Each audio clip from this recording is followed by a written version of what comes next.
Likutei Moharan, Part Tet.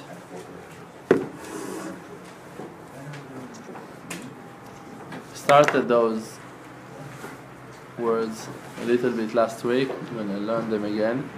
ולבוא לעזות לקדושה הנ"ל, to come to holy brazenness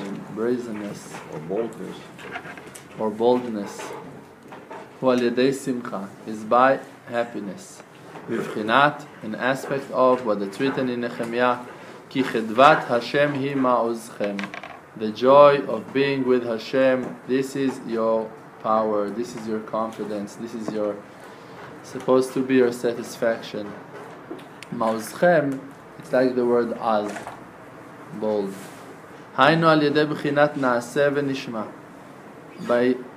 It means that by the aspect of we're going to do and then we're going to hear.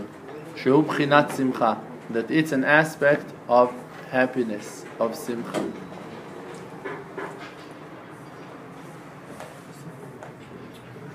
Rav Dror, how many lines down? I can't seem to find the place. How many lines down?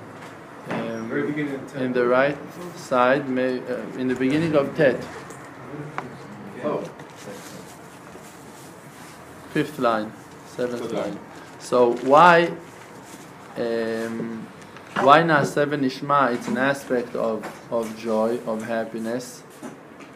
Rabbeinu is saying, כמו שאמרו רבותינו זיכרונם לברכה, like that רבותינו said in the Gemara, Masechet Shabbat, בשעה שאמרו ישראל, when Am Yisrael said, Na'aseh v'nishma, we're going to do and then we're going to hear, mean that they accept on themselves the faith in Hashem Yitbarach in a complete way, that they don't need no proofs, they don't want to hear, they want to hear, but it's not a term. They're willing to dedicate their lives for Avodat Hashem with no gain, without hearing, no conditions. So then, Yardu Shishim Ribo Malachim, then came 600,000 angels, ונתנו and gave שני עטרות בראש כל אחד ואחד, בראש כל אחד, and gave 2 crowns in the head of each and every one of Am Yisrael. וכשחטאו נלקחו, and when Am Yisrael sinned, so those crowns been took from them. ועתיד הקדוש ברוך הוא להחזירם להם, and in the future הקדוש ברוך הוא going to bring them back those crowns. Which crowns? Crowns of Na'aseh v'nishma, crowns of happiness. שנאמר, that it says, ושמחת עולם על ראשם, and the joy, the happiness of the world going to be on their heads. נמצא, from that we learned, שנעשה ונשמע, that to do and then to hear, הם בבחינת שמחה, it's an aspect of happiness. בבחינת ושמחת עולם על ראשם כנ"ל, like that aspect of that verse, ושמחת עולם על ראשם כנ"ל.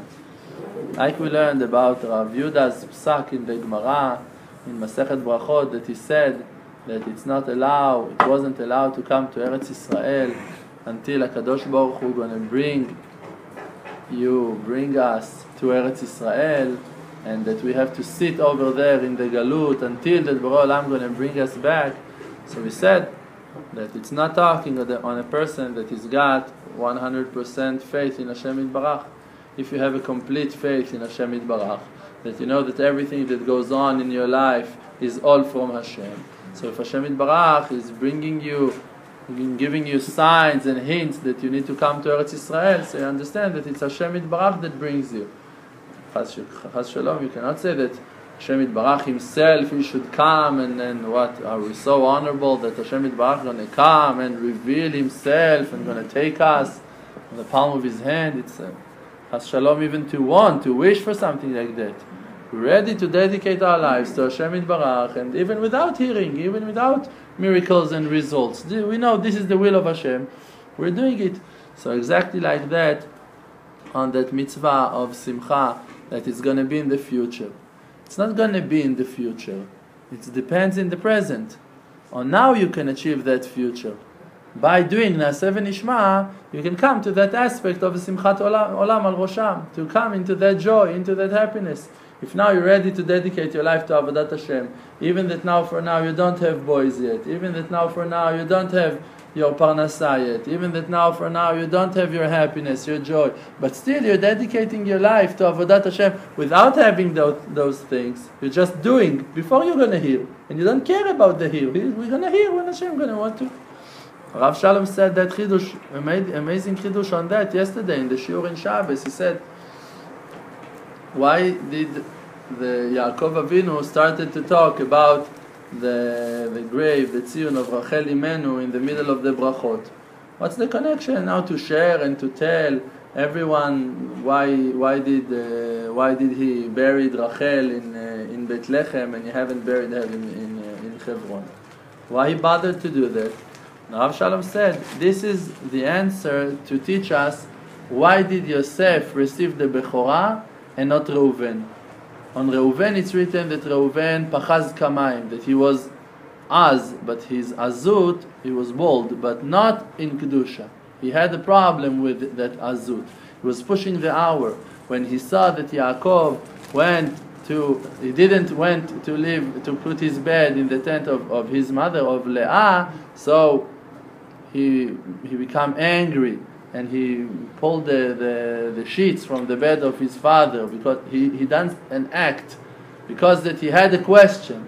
He had a question and he made an act. He was angry, so he made an act. Reacted. But Yosef, a tzaddik, his mother, she died before that he went to Egypt. We know that on the path to Egypt he stopped on the grave of his mother and he was crying. He saw.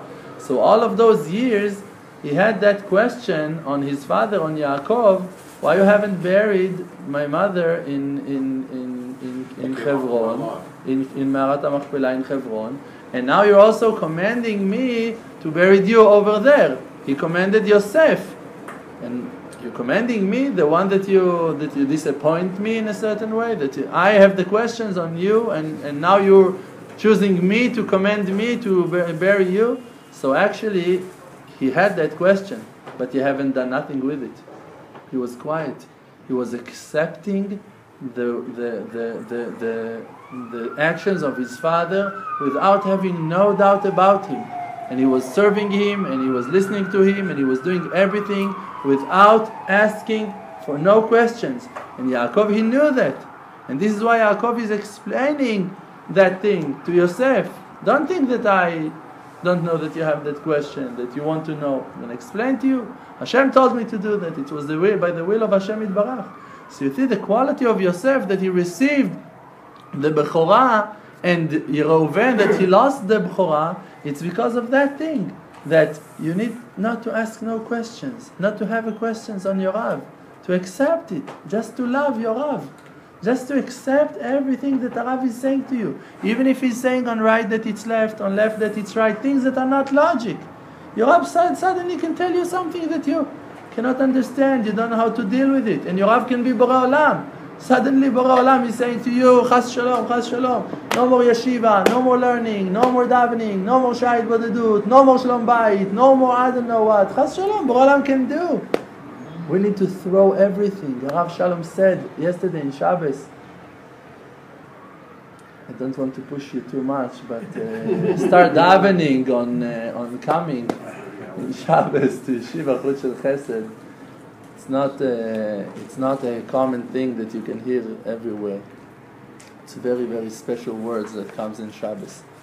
And Rav Shalom said that they can force you to drop everything in Avodat Hashem, your tefillot, your limud, your kedusha, everything, but not the faith itself. The faith itself no one can take from your hands. To believe in Hashem Yitbarach, it's something that no one can take from you. And this is our war, this is our battle. On that we need to fight. To hold the faith always, that Hashem is good always, that we don't have questions, never. And it doesn't matter on what, and on which situation, and in which condition. Rav Shalom said that Rav Lebovich told him that he's got faith like that they had in the generation of the Holocaust. That it was very hard to hold the faith in that generation, and the one that holds that faith, they are huge, they are tzaddikim, they are kedoshim, holy. So He's got a faith like that, a faith that can never be destroyed, that is so strong that you cannot distinguish that faith. You cannot cancel it. We need to work on ourselves like that. That we're going to have that Naaseh v'nishma, we're going to do for Hashem Yitbarach. We're going to hear. It's not depends in us if we're going to hear it. When Hashem going to talk, we're going to hear. We Naaseh. We're going to Naaseh. Nishma, when He's going to talk. It's not we don't need to make Him talk. It's not our job to make Him talk. If He wants me to have kids, it doesn't matter. Of course, I believe I'm going to have. We're going to hear. We know. We have my confidence that we're going to have it. But it's not our job to bring kids. It's our job to daven on kids.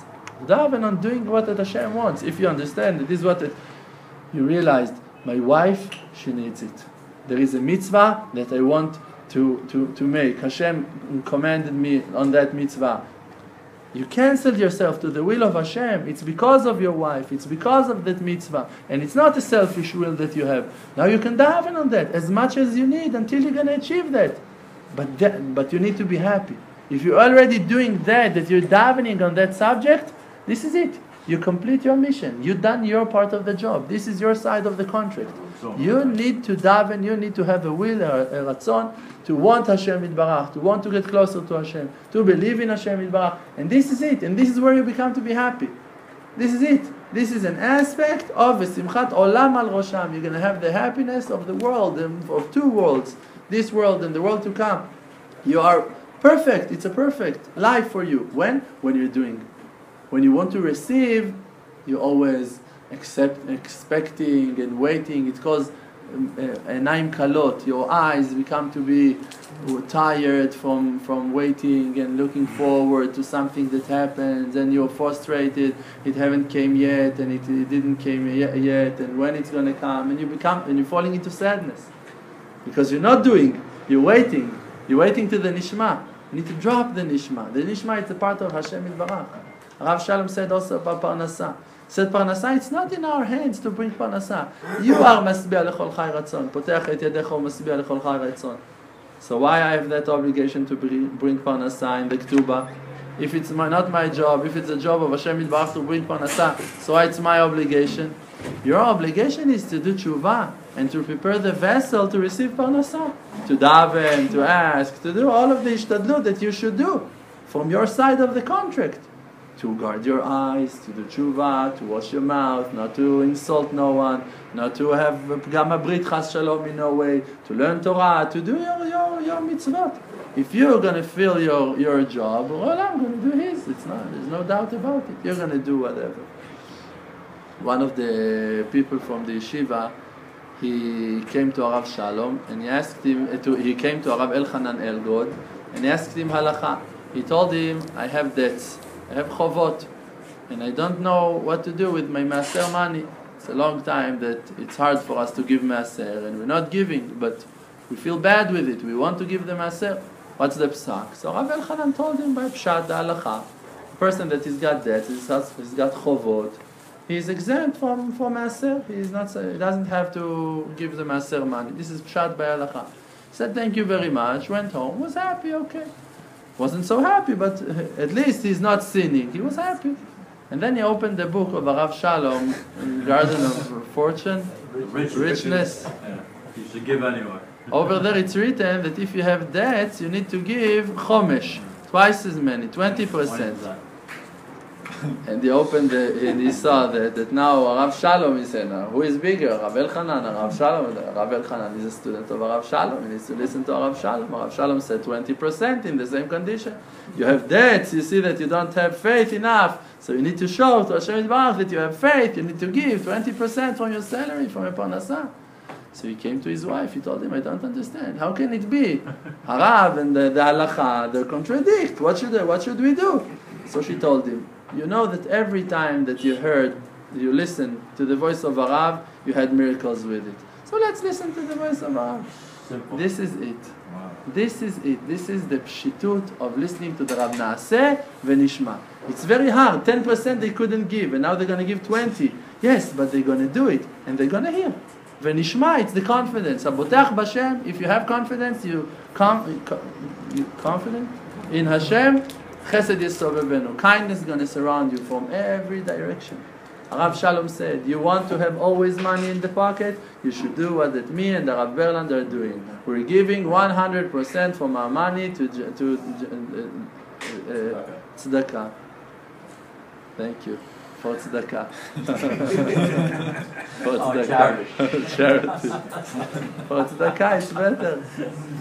They are giving it to tzedakah. Veda. And we should know. Next paragraph. Veda. And you should know. Ki shnei ha'adayim, that those two jewelries, those crowns, shehichtiru bechorev, that they received as a crown in Chorev, in Mount Sinai, min na'aseh v'nishma, from the na'aseh v'nishma, from that fact that they accepted on themselves to do and then to hear, hem b'chinat bereshit bara. It's an aspect of what it's written, bereshit bara. Kamuva besifra detzniuta. Like that it's written in Sifra detzniuta, in the Zohar HaKadosh. What's written over there?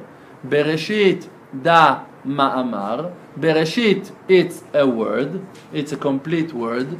Bara, chatzi ma'amar. Bara, it's half of a word. How it's written Bereshit? Bet resh aleph, and then shin yutaf. So actually bara, it's the same bet resh aleph it's the half of the word Bereshit. Bereshit bara, so it's a word, and half of a word immediately after it. Da Eden ila'a, so it's heaven that's above, the highest heaven of them all. Eden tata'a, and the lower heaven. It's two kinds of heaven. Heaven in this world, that this was heaven that Adam HaRishon was walking in, and heaven that is in the world to come. This is Bereshit.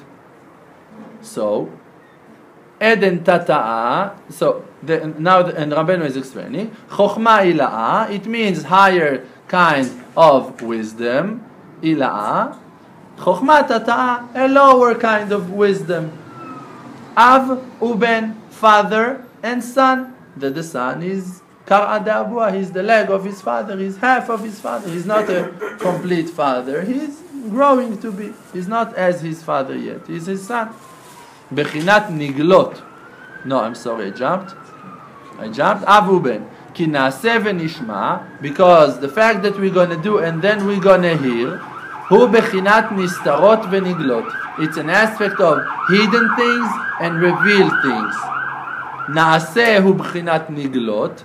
Na'aseh, it's an aspect of revealed things that we're going to do. Hainu ha-mitzvot, means the mitzvot she'efshar lechol echad lekayem, that everyone can do lefi madregato, according to his level. One is doing it in a very mehudar, in a very high way. Someone is doing it in a lower way. One is buying etrog in 1,000 shekels. One is buying etrog in 100 shekels, in 150 shekels, and it's kosher and it's great. Everyone is doing the same mitzvah according to their level, according to their ability. Venishma, but venishma, that we're going to hear, hibchinat nistarot, it's an aspect of hidden things. Mashehu gavoha venistar mimeno, things that are higher than the person himself and hidden from him. She'eno yachol la'asot avoda bazeh, that you cannot do no work in it. You see, Rabbeinu is saying about the results, you cannot do nothing about the results. You can do your job, but you don't have no work in what that you're going to hear. You have your work to do tshuva, to pray, because you understand that this is your obligation, not because you want to achieve that thing. To achieve that thing, you don't have no connection to that. This is the job of Hashem Yitbarach. You don't have no work in it. If it's going to come, if it's not come, it's all in the hands of Hashem. It's always going to stay in the hands of Hashem. And we're going to thank Him on the good and on the better. On everything, you're going to thank Him. Lemashal, for an example, אצל כל מצווה, in every mitzvah, יש דברים שסביבות המצווה. There's our thing that surrounds that mitzvah. כי מלבד הציווי הנאמר בתורה, because except of the commandment that been said in the Torah, לקיים המצווה, to keep that mitzvah, יש עוד לזה דברים בתורה. There is more things about that in the Torah. כגון, that are written about that subject in the Torah. כגון, as, וידבר השם אל משה, Hashem said to Moshe. for an example, if on mitzvah tefillin, if on mitzvah tefillin it said that Hashem said to Moshe, do this and that, or about mitzvah Shabbat, Hashem told Moshe, do this and that, so the mitzvah, we haven't learned it from Hashem said to Moshe, from the words Hashem said to Moshe, just from the words V'hayu letotafot ben enecha, or from other words that are mamash defining the mitzvah itself. But the words Hashem said to Moshe are not talking on nothing else except of that mitzvah. So what we're going to learn from those words that is attached to that mitzvah? Ush'ar diburei Torah, and all of the rest of the words of the Torah, shesvivot ha-mitzvah, that surrounds that mitzvah. V'avodah sheyesh bediburei ha-Torah halalu, and the job that we have, the work that we have in the words of Torah, those words of Torah, shesvivot ha-mitzvah, that surrounds the mitzvah, hem bechinat nishma. It's an aspect of we're going to hear. One day we're going to understand. Now you cannot see. Now you understand the mitzvah. So this is the naseh. But nishma, when you're going to have your illuminations, when Hashem going to illuminate, going to open your eyes to see, then you're going to understand why Hashem said it to Moshe, why this, why that, all of the rest of the words that surround that mitzvah. And this is all bechinat nistar. It's an aspect of hidden. כי המצווה בעצמה אנו יכולים לקיים, because the mitzvah itself we can make. אך העבודה שיש באלו הדיבורים, but the work that we have in those words, אין אנו יודעים, we don't know that. וזה בחינת נשמע, and it's an aspect of what we're going to hear, בחינת נסתר, an aspect of hidden things. וזה בחינת תורה ותפילה, and it's the aspect of Torah and prayers. נעשה, to do, הוא בחינת תורה, it's an aspect of Torah. היינו הנגלות, mean things that reveals מה שיודע לקיים, things that you know that you should do. It's written in the halakha, in the Shulchan Aruch. This is the Torah. It's coming from the Torah to the Mishnah, Mishnah to the Gemara, and then the Poskim, and this is it. You have Mishnah Brura, you have and this is it, and you have this is Torah, it's revealed, you can see, you know what you should do. ונשמע בחינת תורה, היינו הנגלות, things that revealed, מה שיודע לקיים, things that you know how to keep. ונשמע, but to hear, הם בחינת נסתרות, it's an aspect of hidden things, בחינת דיבורי התורה, an aspect of the words of the תורה הקדושה, שהם הדיבורים של התורה, that those are the words of the תורה, שסביבות כל מצווה, that surrounds every מצווה, שהם בחינת נסתר כנ"ל, that they are in an aspect of a hidden thing, like we learned, שאינו יודע, that he doesn't know איך לעבוד בזה את השם יתברך, how to serve השם יתברך with those words. בחינת תפילה, an aspect of תפילה, שהיא דבקות, that it is דבקות, to be attached to השם, כשמיעה, because to hear, תליה בליבה, it depends in the heart. If your heart is occupied, you're busy with a certain desire, and someone is talking to you, you cannot hear him. Because you have that desire, you're occupied, you're busy, you cannot hear him. But your ears are open, you can hear him. No, it depends in the heart. כמו שכתוב, like that it's written, ונתת לעבדך לב שומע, and you gave your slave to have a hearing heart, a heart that can hear. ועבודה שבלב, and the job that we have, the work in the heart, the effort that you should do with our hearts, זאת תפילה, it's prayer. היינו ביטול ודבקות לאינסוף. What it means tefillah, what it means to pray, not to receive the things that you want, not to achieve your wishing soul, not to fulfill your lacking. No. היינו ביטול means to cancel yourself, ודבקות לאינסוף, and to attach yourself to endless, to Hashem Yitbarach, to infinity, means to have the will of all will, the will of Hashem Yitbarach, not to have a private will at all, at all, at all. And if you see that you have a private will in your hitbodedut, we should do tshuva on that. You should confess to Hashem Yitbarach, to tell him, Borei Olam, I'm sorry, I'm attached to this sin, to that situation. I want something and I'm sorry. Help me to want your will. Help me to accept your will. And it doesn't mean to fall into sadness, into frustration. So maybe Hashem don't want me to succeed. No, Hashem wants you to have an eternal success. That it means a success that you know that you received that thing from Hashem. When you don't have that complete faith in Hashem Yitbarach, you're still gonna imagine to yourself that you done something to achieve that thing. Even if it is 60 times 6 hours, if in the end of those 60 times 6 hours you're gonna think that you now worked something with your tefillot, so you lost the main thing. The main thing in your hitbodedut should be to cancel your will to the will of Hashem Yitbarach, to love Hashem anyway, to know that it's all in the hands of Hashem. That fact that you're going to build the confidence in your prayers, this is the thing that's going to bring you the salvation. The salvation going to come because of your confidence, because of your faith.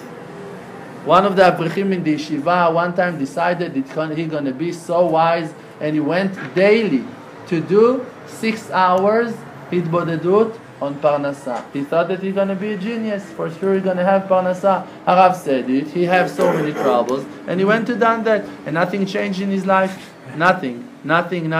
When he came back to Harav and he told him, Harav, why is it not working? For over 1 month he's doing 6 hours every day only on Parnasa. A crazy act. I'm telling you, it's a crazy act. It's not something to admire at all. When you have an issue that really is burning, you can run after that, but when you know that it's the will of Hashem Yitbarach that you're going to daven on that, not when you want to achieve something. Harav Shalom told that Avrech, he told him, listen, if you would have hayalecha confidence in Hashem Yitbarach that He can give it to you, He would give it to you a lot faster than all of those sixes that you made. You didn't have to do all of those 6 times, 6 hours, but you don't have confidence in Hashem Yitbarach. So I suggest that you're going to go and work. This is what Rav Shalom answered that Avrech. So I suggest that you're going to go to work because you don't have confidence in Hashem Yitbarach. You can see that you don't have confidence in Hashem Yitbarach. So it's going to be better for you to go to work. So from that you should understand we need to work on our confidence, not on buying something in the supermarket, not on achieving the thing that you want to achieve. No, go to surrender. Go to surrender. When you're really going to surrender, you're going to go out from the field happy. When you're going to go to surrender, so to speak, and you're going to come sad and frustrated from the field, it means that you're not surrendered. It means that you're disappointed that Hashem haven't fulfilled your will. So you're not surrendered at all. We need to surrender to Hashem Yitbarach, to accept His kingdom on us. And it doesn't matter. Afki ikteleni lo ayachel. Even if He comes to kill me, I'm going to wish to Him, to Hashem Yitbarach. You don't care. If you cancel yourself, so you don't care. Lo achpat leklal, Rabbeinu is saying. He doesn't care at all. Nothing. What do you care? Hashem doesn't want you to be married now. Hashem doesn't want you to have money now. What do you care so much? It means that you're more important than Hashem Yitbarach. And we all can understand that. We all have that. We're talking to ourselves. I'm talking to myself. Trust me on that. It's not Chas Shalom a rebuke. It's everyone with his lack of confidence. We need to build it. We're coming here because we're serious, because we want to build ourselves. We love the rebuke. We're coming to here. It's not Chas Shalom a rebuke even. It's reality. A rebuke. I remember one of the Avrechim told me that one time he was talking to his wife and he tried he had a long time that he tried to walk with those advice of Rav Shalom, not to say no bad comments to the wife and nothing like that. And after a while he sat with her to a long conversation and told her, listen, you're rebuking me so much all of the time, you're rebuking. And he tried to talk to her about it. She told him, listen, I'm not rebuking you, just that you're so arrogant that every small word is like a rebuke for you. So I'm not rebuking, just talking to you. What's everything you're insulted because you're arrogant. You've been offended every second. So great line. It is. We want the truth. What do you want? You want the success. The success. Lamavet totzaot. After death, it's the results. You want the success. The success. Yosef, he was Ish Matzliach. He was a successful man. He was dancing in the pit when he was there for life. No one told him that he's going to come out after 12 or 14 years. No one told him nothing. They just told him that this is it. Without a trial, he's going down to that place. And he didn't have no questions. Rav Shalom said yesterday It's our luck that Yosef, he was in the pit and not Reuven. Because if Reuven, he was in the pit, when the brothers would come, he would ask him, why you sold me? Why you sold me? Why you didn't came back to save me? You knew that I was alive. And he was asking everyone all of the questions that he had to ask. But Yosef is showing to everyone that he loves them, and he's forgiving, and he doesn't care, and he doesn't have no questions. This is the tzaddik, that he's got an eternal love. And this is it. And if he's got a lacking in his life, he knows that he needs to be happy to dance with it. He's not even blaming himself. He's not exist. There's no one to blame. It's all the will of Hashem Yitbarach revealed now. Hashem wants me to dance in the pit. What do I care? So I'm going to dance for him in the pit. To be said, Rabbeinu is saying it's avera gdola me'od liot ba'atzvut. It's a horrible sin to be said. It's not allowed. It's an avera. It's like to break Shabbos. Avera gdola me'od liot ba'atzvut. It's a sin. Atzvut, sadness. It's a horrible sin. Avera gdola me'od, a huge sin to be said. Rabbeinu said it. It's a love. Rabbeinu has got to do shayit bodedut. He's got a love not to be sad. He's got mitzvah gdola liot besimcha. You have to be happy, and you're not allowed to be sad. It's avera gdola. HaKadosh Baruch Hu is blaming Am Yisrael on that. Asher lo avadetem oti besimcha. That you weren't happy serving me means that it wasn't worth nothing for Hashem Yitbarach. All of their effort in avodat Hashem, it's nothing. If you're not happy, means you're not serving me. You're serving yourself. You're sad. Rabbeinu said what it means sadness, that you're angry at Hashem Yitbarach, that He's not fulfilling your will. That He's not filling your will. This is sadness. This is the explanation of the word sadness. That you're angry at Hashem Yitbarach, that He's not giving to you what that you want. You cannot serve Hashem Yitbarach with that will. It's not to serve Hashem. You want Hashem to serve you. This is actually what you want. Ki Ein Sof, because Ein Sof, infinity, hu b'chinat ma she'en bo tfisa. It's something that you cannot reach, something that you cannot understand. U'me'achar she'en lo tfisa bazeh, and because you cannot reach that, what it means that, haynu b'diburei Torah hanal, those words of Torah, vaydaber Hashem el Moshe, all of those words that are, for us it's satum, we cannot see through that, cannot understand. Ki hu b'chinat nistar kanal, because it's an aspect of hidden things, like we learned. So hu b'chinat tefillah dvekut, it's an aspect of prayers and to be attached to Hashem Yitbarach. Why? Shehu rak bitul leha Ein Sof, that it's just to cancel yourself to infinity. This is the definition of prayer. This is tefillah. You want to pray, you need to cancel yourself to Hashem Yitbarach. This is why we're going to the field. To cancel ourselves to Hashem Yitbarach. Sha'arav betodah.